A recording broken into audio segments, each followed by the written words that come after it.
내 평생 착하게 살면 복이 온다는 말처럼 새빨간 거짓말은 본 적이 없어. 78 먹은 최 노인이 한겨울 엄동설 안에 길바닥으로 쫓겨날 때 하늘에선 눈물 한 방울 안 떨어지더라고. 평생지 자식 새끼들, 친척들 뒷바라지하느라 손가락이 뒤틀리고 뼈가 사갔는데 돌아온 건 빈 손짝에 차가운 아스팔트 바닥뿐이었어. 그런데 말이다. 진짜 무서운 건 그 노인이 쫓겨난 그날 밤부터 시작됐어. 아버님 이제 그만 나가주셔야겠어요. 저희도 먹고 살기 힘들어서요. 큰아들 놈이 내뱉은 그 한마디에 최 노인의 가슴은 칼로 도려낸 듯 무너져 내렸지. 지가 입은 패딩은 수십만 원짜리면서 노인네한테는 다 찢어진 호치슨 한 장 던져주더라고. 최 노인은 아무 말도 못하고 덜덜 떨리는 손으로 낡은 보따리 하나만 쥔 채 대문을 나섰어. 등 뒤로 철컥하고 문이 잠기는 소리가 골목길에 무섭게 울려 퍼졌지. 갈 곳이 어디 있겠어. 평생 남 좋은 일만 하느라지 집 한 칸 없는 미련한 인간인데. 눈발이 점점 굵어지더니 노인의 어깨 위로 하얗게 쌓이기 시작했어. 다리는 후들거리고 숨은 턱 밑까지 차오르는데 저 멀리 골목 끝에서 시커먼 실루엣 하나가 서 있는 거야. 가만 보니 사람이 아니라 시커먼 연기 같기도 하고 짐승 같기도 한 것이 노인을 빤히 쳐다보고 있더라고. 최 노인은 온몸에 털이 곤두서는 걸 느꼈어. 그 검은 그림자가 천천히, 아주 천천히 노인을 향해 걸어오기 시작했지. 착하게 살면 복이 온다고? 다 헛소리야, 헛소리. 노인은 무서워서 뒤를 돌아 도망치려 했지만 얼어붙은 발이 땅바닥에 딱 붙어서 떨어지질 않았어. 검은 그림자가 코앞까지 다가왔을 때 비린내 같은 피 냄새가 코를 찔렀지. 그 정체 모를 존재가 스산한 목소리로 속삭였어.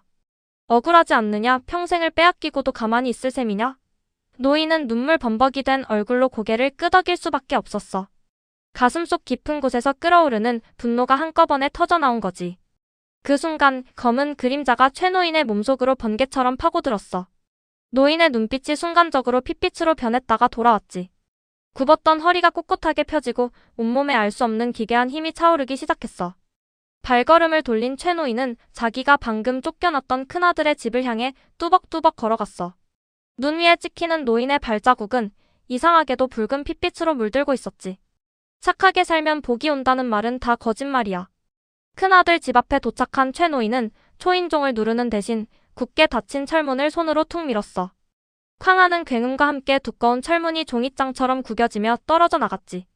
집안에서 야식을 먹고 있던 큰아들 부부와 손자놈이 비명을 지르며 현관으로 뛰어나왔어.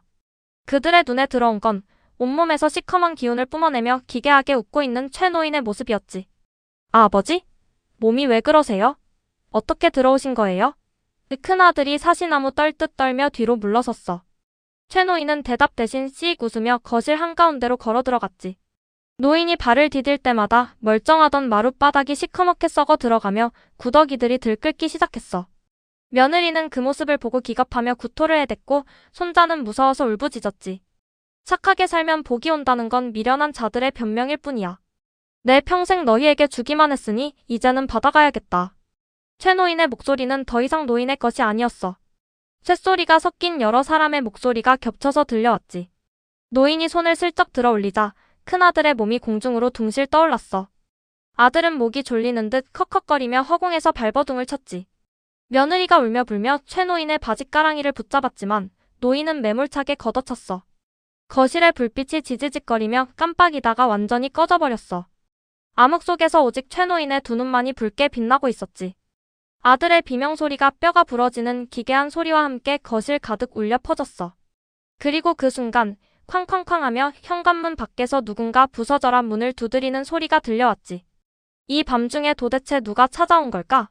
최 노인의 고개가 기괴하게 꺾이며 문 쪽을 향했어. 쾅쾅쾅. 문짝이 부서져라 울리는 소리에 거실을 채우던 비명조차 뚝 끊겼어. 공중에 매달려 컥컥거리던 큰아들 놈은 바닥으로 가만히 떼기처럼 툭 떨어졌지. 최 노인의 고개가 기괴한 소리를 내며 180도 돌아가 현관을 향했어. 이 야밤에 그것도 문짝이 다 부서진 이 지옥 같은 집구석에 제 발로 찾아올 인간이 누굴까? 형님 안에 계세요? 돈 좀 빌려달라니까 왜 문을 걸어 잠그고 그래요? 문 밖에서 들려온 건 다름 아닌 최 노인의 막내 동생 목소리였어. 저 인간도 최 노인의 등골을 빼먹다 못해 골수까지 빨아먹은 천하의 개종자였지. 형이 길바닥에 쫓겨나든 말든 제 도박빚 갚을 생각만 가득해서 한밤중에 쳐들어온 거야. 쇠파이프를 들고 당당하게 거실로 들어서던 막내 동생은 어둠 속에서 핏빛 눈을 빛내고 있는 최 노인과 마주치자마자 굳어버렸어. 형님? 형님이 왜 여기 계셔? 그리고 집구석 꼴이 왜 이래? 착하게 살면 복이 온다는 말처럼 새빨간 거짓말은 없어. 막내 동생은 바닥에 널브러진 큰아들 부부를 보고 뒤늦게 자빠지며 도망치려 했지. 하지만 이미 늦었어. 최 노인이 손가락을 살짝 까딱하자 거실 문이 스스로 쾅 닫히더니 자물쇠가 스르륵 녹아내리며 문을 통째로 용접해버렸거든. 이제 이 안에서는 그 누구도 나갈 수 없고 그 누구도 들어올 수 없는 완벽한 도살장이 된 거야. 돈? 평생 내 피 같은 돈을 가져갔으면 됐지 아직도 배가 고프냐? 그 최 노인의 입에서 나온 목소리는 지옥 밑바닥에서 긁어내는 듯한 쇳소리였어. 막내 동생은 공포에 질려 지가 들고 있던 쇠파이프를 마구 휘둘렀지. 휘두른 쇠파이프가 최 노인의 머리를 정통으로 때렸어. 깡! 하는 날카로운 쇳소리가 났지만 노인의 머리엔 피 한 방울 안 났고 오히려 쇠파이프가 두 동강이 나버렸지. 착하게 살면 복이 온다는 말은 다 헛소리야, 헛소리. 최 노인이 천천히 손을 뻗어 막내 동생의 멱살을 잡았어. 그러고는 쌀가마니 들듯 가볍게 들어올려 벽에 처박아 버렸지. 쿵 소리와 함께 벽등이 깨지고 콘크리트 가루가 쏟아졌어. 동생 놈은 갈비뼈가 다 부러졌는지 입에서 검붉은 피를 토해내며 꺽꺽댔지. 큰아들 놈과 막내 동생, 최 노인의 인생을 철저하게 망쳐놓은 두 인간이 바닥에서 개처럼 기어다니며 목숨을 구걸하기 시작한 거야. 아버지 잘못했어요. 제가 미쳤었어요. 제발 살려주세요. 형님, 나 형 동생이잖아. 우리 부모님 생각해서라도 한 번만 봐줘. 착하게 살면 복이 온다는 건 미련한 자들의 변명일 뿐이야. 하하. 최 노인의 입에서 광기 어린 웃음소리가 터져나왔어. 그 웃음소리가 커질 때마다 집안의 가구들이 제멋대로 날아다니며 벽에 부딪혀 산산조각이 났지. 노인의 몸에서 흘러나온 시커먼 연기는 이제 거실 천장까지 가득 메웠어. 그 연기 속에서 억울하게 죽어간 원기들의 얼굴이 수십 개나 나타났다가 사라지기를 반복했지. 최 노인의 몸을 차지한 건 단순한 귀신이 아니라 세상의 모든 억울함이 뭉쳐진 악기였던 거야. 노인은 기어다니는 두 인간의 머리통을 양손으로 각각 움켜쥐었어. 그러고는 그들의 눈을 똑바로 쳐다봤지. 순간 큰아들과 막내 동생의 눈동자가 하얗게 뒤집히더니 비명을 지르기 시작했어. 최 노인이 평생 동안 그들에게 당하며 느꼈던 배신감, 서러움, 추위, 그리고 굶주림의 고통이 고스란히 그들의 뇌 속으로 다이렉트로 꽂히기 시작한 거지. 지들이 행한 악행을 온몸으로 고스란히 돌려받는 무시무시한 인과응보였어. 그때였어. 웅크려 울고 있던 손자 놈의 방 안쪽에서 이상한 소리가 들려왔지. 스윽, 스윽. 마치 거대한 구렁이가 마룻바닥을 쓸며 기어오는 듯한 기분 나쁜 소리였어. 최 노인의 몸속에 있던 악기마저 그 소리를 듣고 순간적으로 행동을 멈췄지. 어둠으로 가득 찬 손자 방의 문이 스르륵 열리더니 상상조차 하지 못한 그것이 대가리를 들이밀기 시작했어. 그걸 본 최 노인의 붉은 눈동자가 처음으로 크게 흔들렸지. 대체 저 방 안에서 뭐가 나오고 있는 걸까?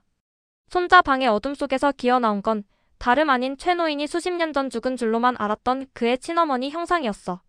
하얀 소복을 피칠갑으로 물들인 채 허리가 끊어진 것처럼 기어나오는 노파의 모습에 최 노인의 몸을 차지한 악기마저 주춤했지. 하지만 진짜 소름 끼치는 건 그 노파의 얼굴이 아니었어. 노파의 등 뒤로 최 노인이 평생 보살펴주고 돈을 대줬던 수십 명의 친척과 이웃들의 영혼이 줄줄이 사탕처럼 엮여서 기어나오고 있었던 거야. 내 새끼야. 네가 착하게 살아서 우리 가문이 살았다. 그러니 조금만 더 참지 그랬냐. 기괴하게 꺾인 목소리로 가스라이팅을 시전하는 어머니의 원혼을 본 순간 최 노인의 눈에서 핏물이 주르륵 흘러내렸어. 죽어서까지 자식에게 희생만을 강요하는 그 징글징글한 가족이라는 쇠사슬. 바닥에 엎드려 있던 큰아들과 막내 동생은 그 원혼들을 보더니 미친 듯이 웃어대기 시작했지. 거봐요 아버지. 아버지는 평생 우리 노예야. 죽어서도 못 벗어나. 약에 받친 조롱이 거실 가득 울려 퍼졌어. 착하게 살면 복이 온다는 말처럼 새빨간 거짓말은 없어. 그 순간 최 노인의 깊은 내면에서 악기보다 더 무서운 인간의 생명이 깨어났어. 평생을 착한 사람 가면을 쓰고 꾹꾹 눌러 담아왔던 진짜 분노가 폭발한 거지. 최 노인은 제 몸을 차지하고 있던 악기의 목덜미를 내부에서 움켜쥐듯 스스로의 가슴을 쥐어뜯으며 포효했어. 닥쳐라. 내 피를 빨아먹은 귀신놈들아, 오늘 여기서 너희도 다 같이 죽는 거다. 노인의 온몸에서 검은 연기가 아니라 모든 것을 태워버릴 듯한 푸른 지옥불이 뿜어져 나오기 시작했지. 착하게 살면 복이 온다는 말은 다 헛소리야, 헛소리. 지옥불은 순식간에 거실 벽을 타고 올라가 기어 나오던 원혼들을 집어삼켰어. 아, 살려다오. 괴성을 지르며 타들어가는 조상들과 친척들의 영혼을 보며 최 노인은 피눈물을 흘리며 웃었지. 이어 노인은 도망치려 발버둥치는 큰아들과 막내동생의 다리를 양손으로 붙잡았어. 불길은 순식간에 두 인간의 다리를 타고 올라가 온몸을 불태우기 시작했지. 살이 타들어가고 뼈가 바스러지는 끔찍한 고통 속에서 그들은 제발 죽여달라고 울부짖었어. 이게 바로 너희가 나한테 준 복이다. 다 같이 지옥으로 가자. 그 최노인의 외침과 함께 집안 전체가 거대한 화염 방석으로 변해버렸어. 아파트 전체가 흔들릴 정도의 폭발음과 함께 큰아들의 집은 형체를 알아볼 수 없을 만큼 시뻘건 불길에 휩싸였지. 주민들의 신고로 소방차가 수십 대나 출동해 밤새도록 불을 껐지만 이상하게도 그 불길은 물을 뿌릴수록 더 세차게 타올랐어. 마치 이 세상에 불이 아닌 것처럼 말이야. 착하게 살면 복이 온다는 건 미련한 자들의 변명일 뿐이야. 다음 날 아침 잿더미가 된 집안을 수색하던 과학수사대원들은 경악을 금치 못했어. 화재 현장에서 발견된 시신은 딱 세 구였는데 그 모습이 너무나도 기이했거든. 큰아들과 막내동생의 시신은 뼈까지 하얗게 재가 되어 바스러져 있었지만 거실 한가운데 앉아있는 최 노인의 시신은 불에 단 한 군데도 타지 않은 채 멀쩡했어. 심지어 얼어 죽을 때 입고 있던 다 찢어진 혼이불까지 그대로인 상태로 입가에 기괴하고 만족스러운 미소를 띤 채 꼿꼿이 앉아있었지. 그 미소를 본 대원들은 온몸에 소름이 돋아 아무 말도 하지 못했어. 평생을 빼앗기며 살던 노인이 마지막 순간에 완성한 가장 완벽하고 잔혹한 인과응보의 결말이었으니까. 동네 사람들 사이에서는 아직도 흉흉한 소문이 돌고 있어. 비바람이 몰아치는 추운 밤이면 그 불탄 아파트 터에서 한 노인이 붉은 눈을 한 채 휘바람을 불며 거닐고 있다고 말이야. 너희는 절대로 남 좋은 일만 하며 미련하게 살지 말아라, 알겠냐?